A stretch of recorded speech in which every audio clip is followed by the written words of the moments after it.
Hello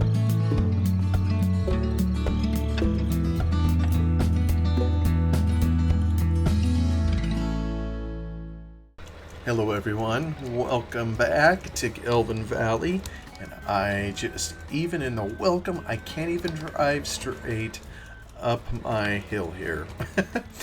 But we are on Gelvin Valley, created by Wild Wes, quite some time ago now actually. It's 2026 as I record this, and I realize I haven't moved on with the times, but I still am enjoying this map. Oh, good grief.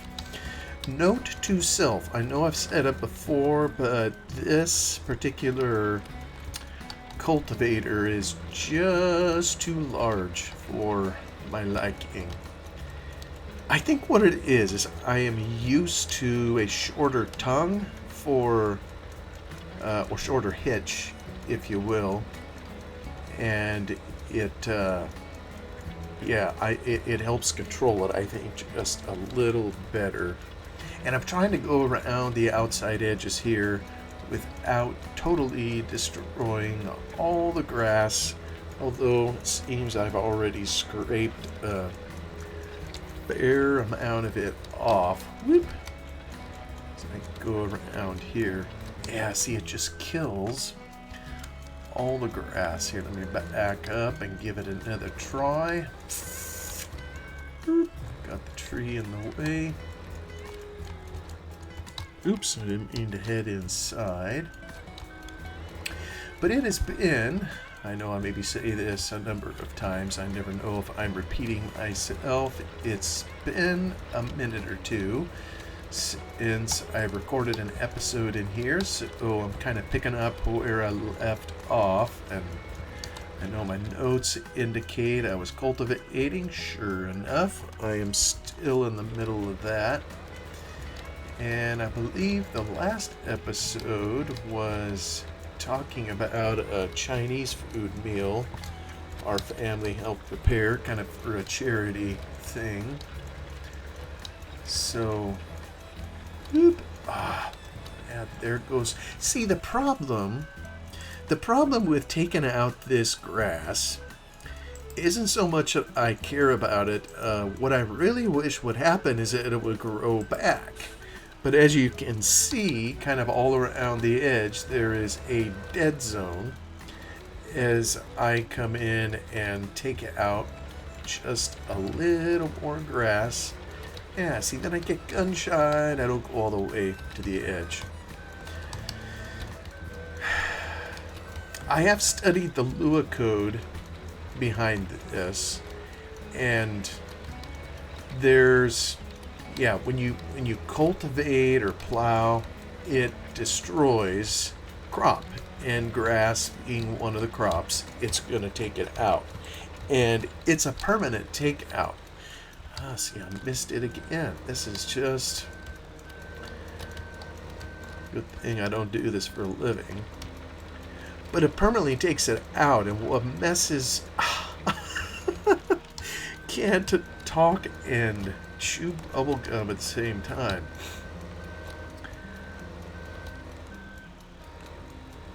What messes with my mind is you see the green there, and you suppose it is grass or whatever it should come in there. And it doesn't. It totally destroys everything, just as if, it was out here in the field. So the only way to get it to come back would be to reduce it to dirt and replant. And in this version of Farming Sim, maybe in some others too, yeah, see, now it's easier as we get away from the edge. But when you replant grass, it totally replaces the texture of the field and replaces it, with this green ground color. And I know why they do it. I mean, they do it because the grass is kind of sparse, and when you look off in the distance, you see green. If you put grass here on the field, I think there's a priority in the distance textures that show, and the underlying one takes precedence over what's on top. I'm sure we probably talked about that before. So if you were able to plant grass in here, all you would see in the distance is the brown of the dirt, probably. Whereas if they put this under it, you can at least see green. I know I run into that problem over on my Touring save. They did an awesome job of incorporating the grass, and it's thick. So even when you're on a planted surface, like a field, you can still, you hardly see the ground.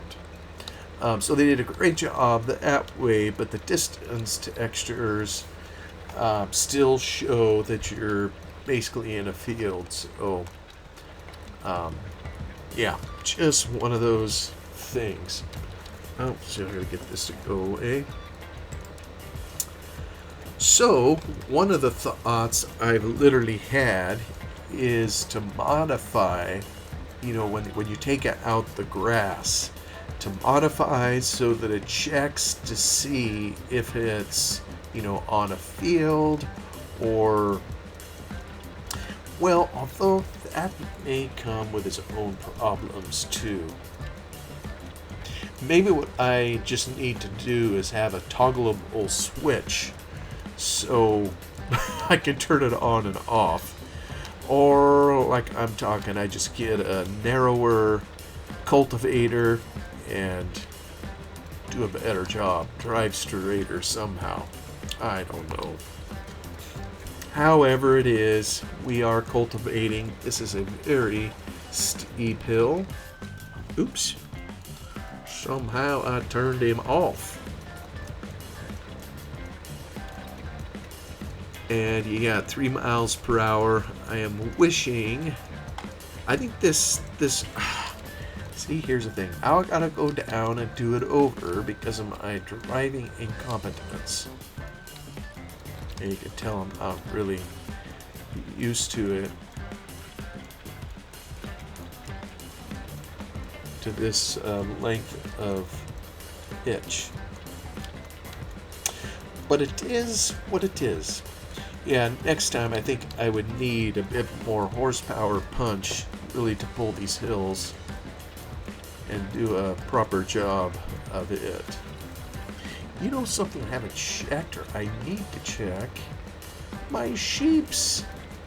Let me just do that real quick while I'm thinking of it so I don't forget. Alright, they got grass. 32,000, and they're making wool. Good.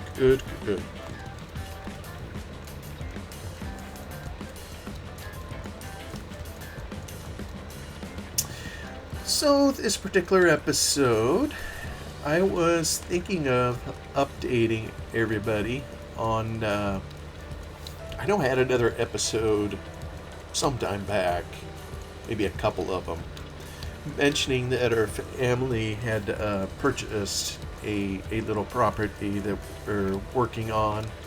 When I say little, it's right at 11 acres. Or is it 10 acres? No, I think it's almost 11. 10.8, something like that. And, it's been kind of affectionately referred to as the Briar Patch and other sort of names because, when we took it on, there were briars everywhere. Actually, it kind of in part inspired working on some briars in here, even though the picture I came up with looked nothing like briars, but I think I'll be prepared once, or if I ever do have time, to try to make my own custom briar patchery, if you will.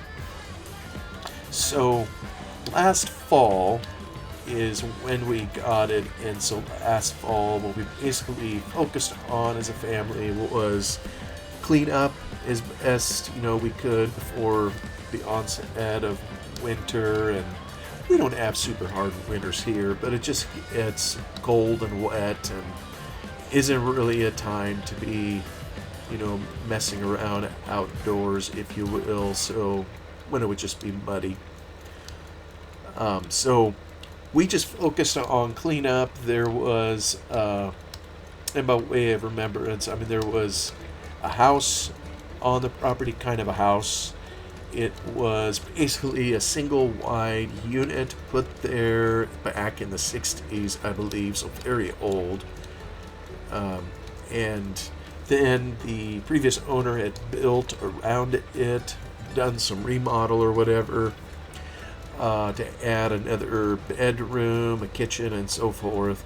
And the house, it was okay, but it had some significant problems, mainly just age, smells, that kind of thing in there. So after a lot of consultation with some professionals, we ultimately decided we weren't going to keep the house. So we had that coming, but we didn't really do anything with the house other than clean it out. Before we could destroy the house, of course, we had to get all the glass out, or as much as we could. I know my kids, they wanted to heave some rocks through the windows, shoot them out, or something like that. But we said, no, we can't really do that. We don't want glass all over the place. So we focused on that. It has a barn on the property and one other little outbuilding. The other outbuilding having the well pump and that kind of thing in it. And the barn is basically a pole building, and it does have a concrete floor, but it is still no price. But if you can believe it, the barn was in better shape than the house. All right, hey, we're done here with this. One more field down. We will head off to the next. It says we only have a half hour for our rental terms, so we're gonna be probably needing to get more time. Let me sneak through here because our neighbor is just so kind, and yeah, we're just sneaking across his pasture lands here. So the barn had a lot of old stuff in it, wood, old windows, metal, just assorted junk. It seemed like 10,000 things, were hanging from the ceiling. I don't know what for. It felt like the previous owners had tons of projects that they would start and never finish. I don't know if that's correct. That's just kind of my read on it, if you will. So we came in to try to clean all that up. And this, by the way, is after the kid of the previous owner. I say kid. He's, he's probably 50s vintage.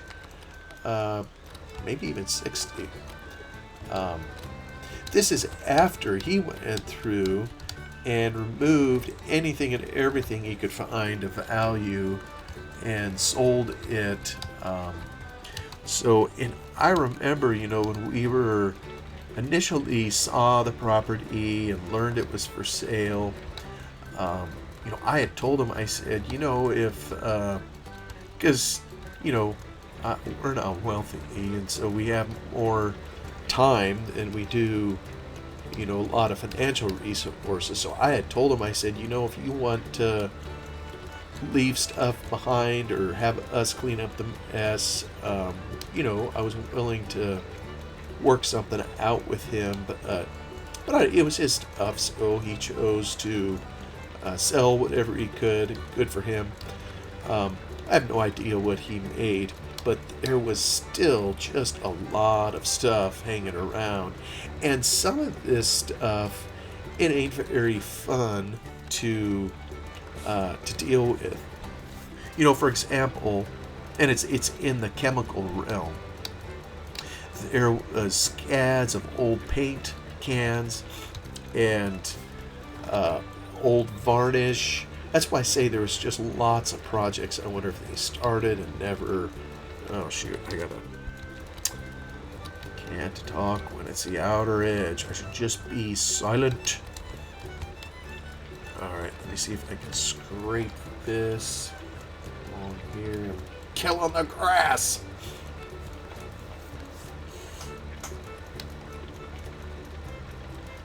So we had that, old roofing, just all sorts of junk, and whatever we could burn, we did. Obviously the paints, we couldn't burn that. I mean, that's pretty toxic stuff. So, and because it's toxic, and this is probably why the previous owner didn't deal with it, when we would take it to the dump, they have an area where you can take this kind of thing.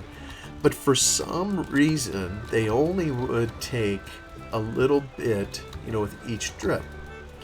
And I don't understand that, when you come, and it costs money, of course, to dispose of it. So, we're paying for it, if you will.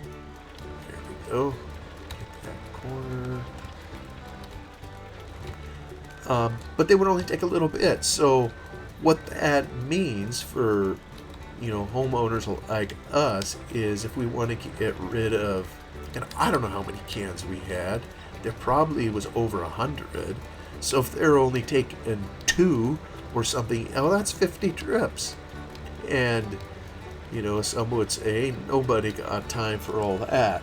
And so that's kind of what it came down to. We looked into other alternatives for disposing of it. I think there's some things you can put in the paint can that neutralize it. We checked to see if they were dry. These were old cans. I mean, to try to pry open the lids on all of these, it was just a pain in the patoodle. So I think we have most of that dealt with.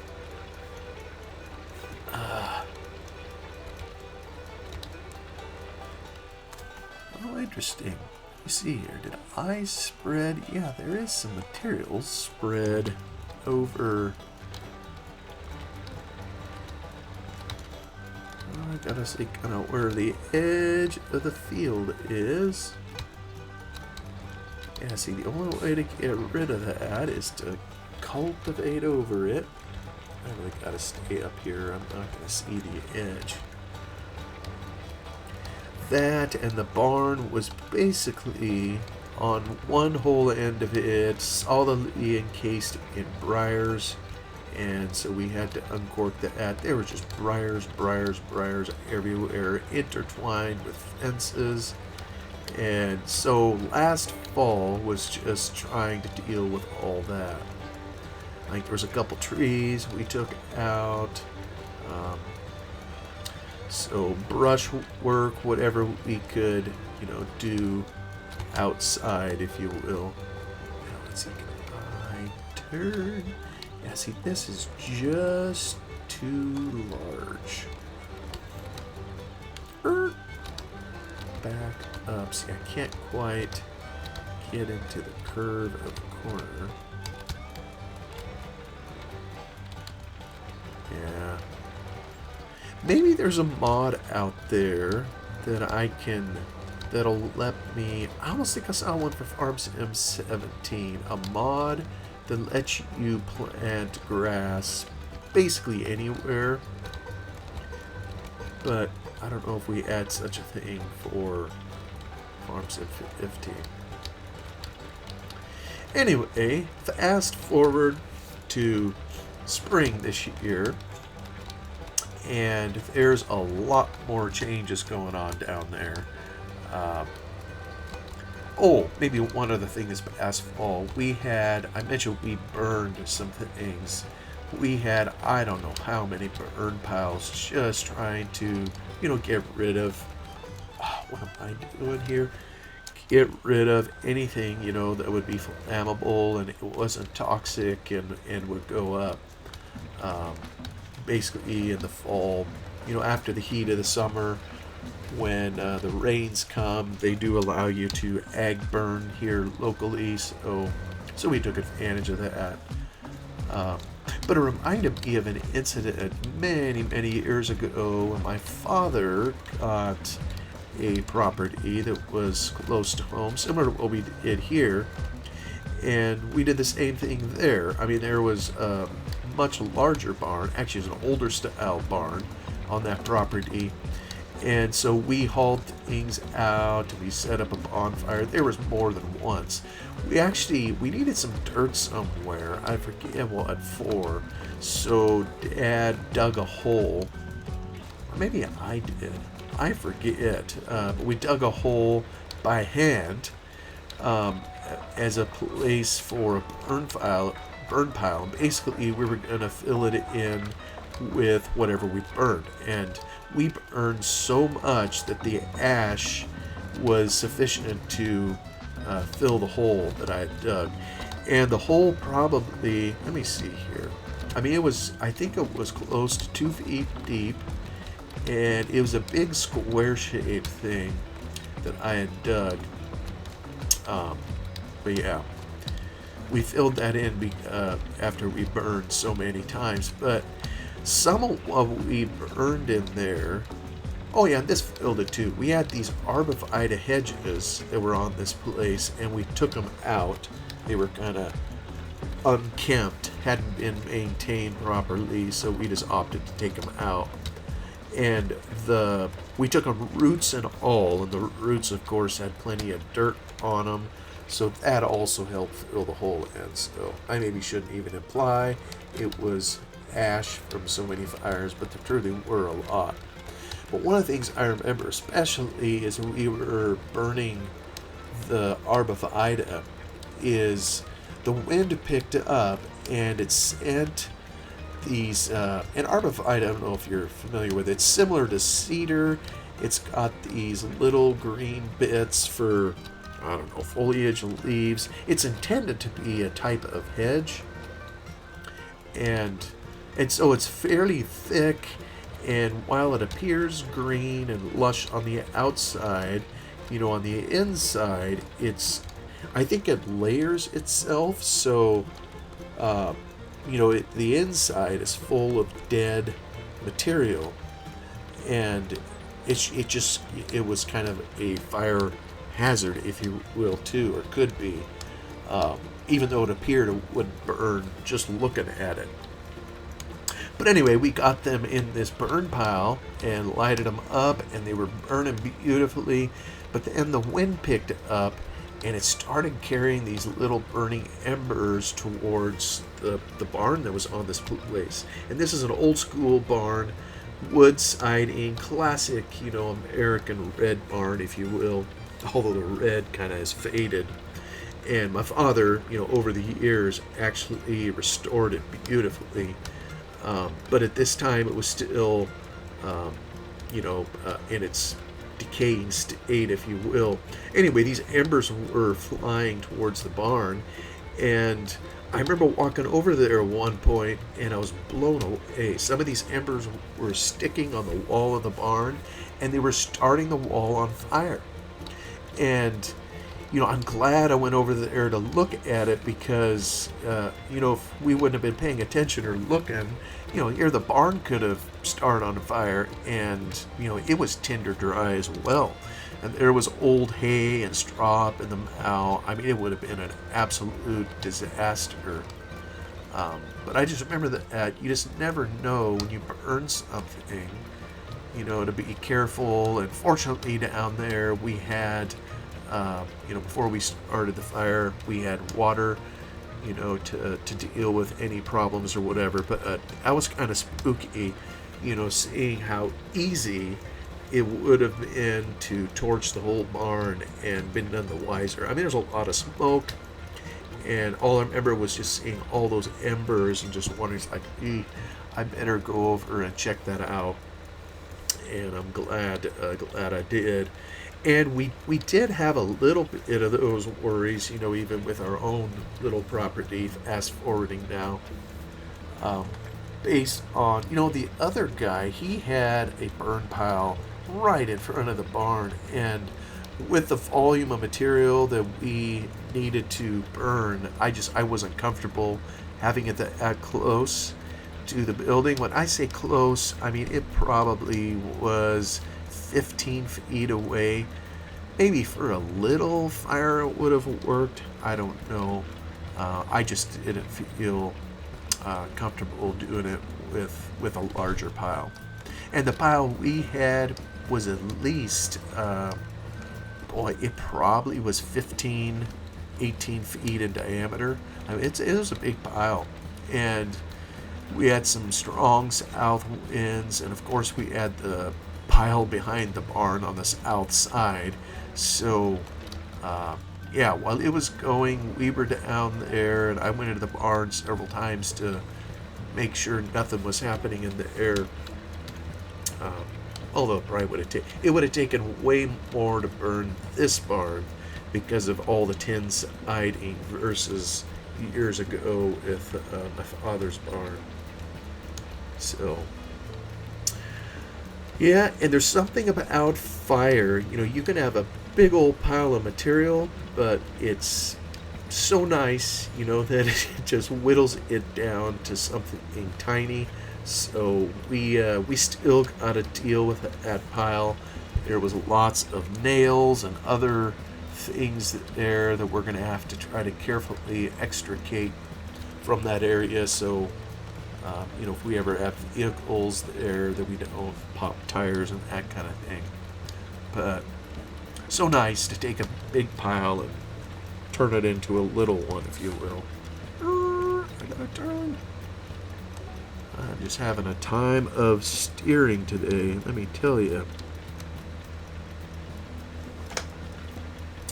So, fast forwarding to the spring here, and kind of looking ahead, I got a son who's going to be getting married, and we basically assumed he's going to be on the property with his new wife. That's kind of what the intent is.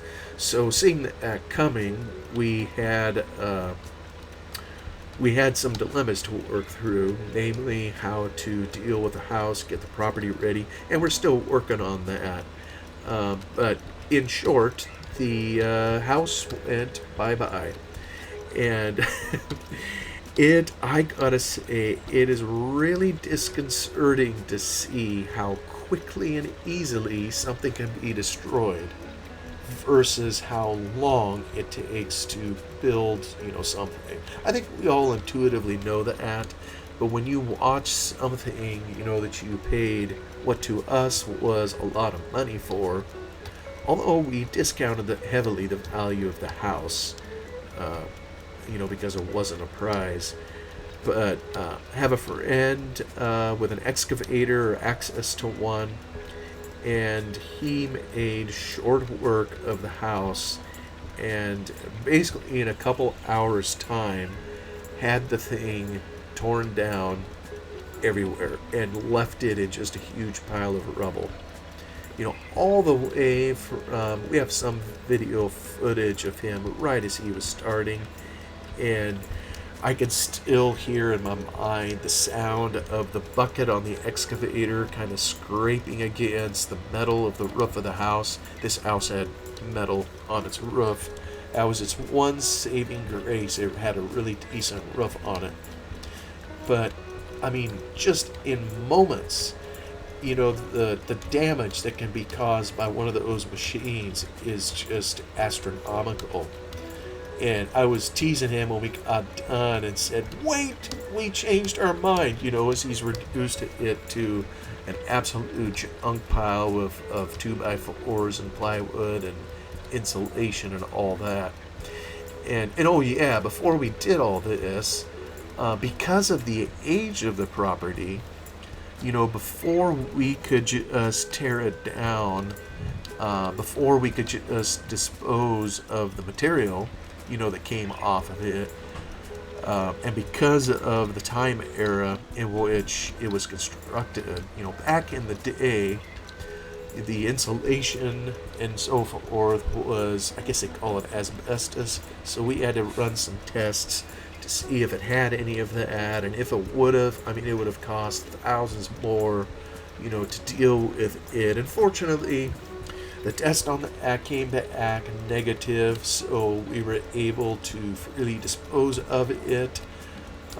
So we had to do all that before. I know just a sequence of things to go through, as well as setting up permits, to put a new abode on the place and whatnot. But I am still amazed just how quick, he was able to bring the house down with the excavator, and the disposal. After he turned it into a pile of rubble, he started segregating the metal, the metal of the roof. It is so fun watching someone who is good at working a machine. It's like poetry, visual poetry. When someone is really good at what they do, and where the machine is, basically an extension of themselves. And almost kind of like typing, where you just, after a while, you just don't even think about it anymore, and whatever passes through your mind hits your fingers and goes onto the page. That's kind of what it's like, watching somebody on a dozer, excavator, I don't care what the machine is, anybody that's good at it, it's really fun to watch. I'm convinced if he wanted to, he could take that big old excavator and probably plant some tulip bulbs with it if he wished. But he meticulously separated all the metal into a pile, because we were going to recycle that and, from the other trash. So I'm going to need to come back on another episode, because I still haven't even hardly scratched the surface of everything we did. So for now, I'll let it close here. Thank you so much for watching and listening to me ramble on about this, that, and the other. Chewing the fat, as my departed friend Eustace Farmer would call it. I will continue chewing the fat with you on the next one. Bye-bye for now.